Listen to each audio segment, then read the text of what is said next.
Qardaş deyirəm səhv düşmüsən. Belə hardandır? Deyirəm qardaş səhv düşmüsən. Yox, hardandır? Deyirəm ay kişi səhv düşmüsən. Belə misal zəngib. Bir mənalı şəkildə Atletico burada favoritdir.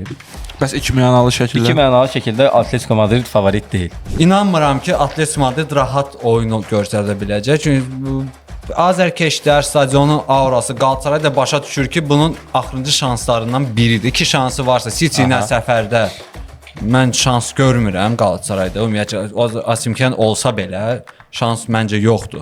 Vallejon ən böyük nailiyyəti Real Madriddə ilk öncü City-dir. Sonra da iki Çempionlar Liqasıdır. İki Çempionlar Liqası, nə bilim o. Üçüncüsü də ki, o ehtiyat Skameykanın generalı idi, bura. Vallejo Çempionlar Liqasının sevincin elmindən çox yaşayıb da. Başı Juventusdan. Juventusdan 2001-ci əsrdə. Vallejo kumillər bilsən kimdir? Reina ilə Valdes.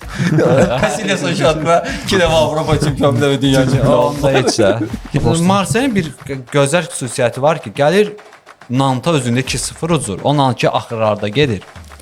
Gəlir 9-0 kimisə udur. Sonra Çempionlar Liqasında təzədən show proqramı göstərir də, qəşəng bir oyun göstərir, udur.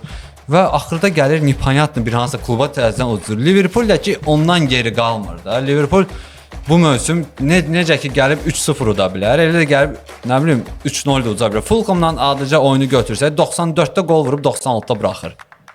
Hətta.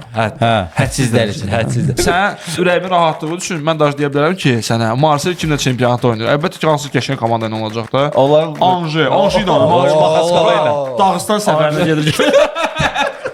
Anje gedir Arnold Inter qeyri stabildir.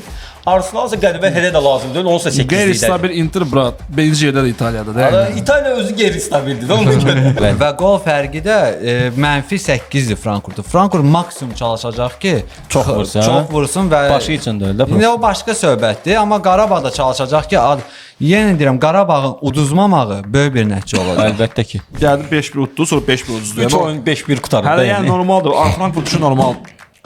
Görürsüz, dözmədi. Hal-hazırda live'da biz tikiti işləri müvəqqətin arasına görə üzr istəyirəm.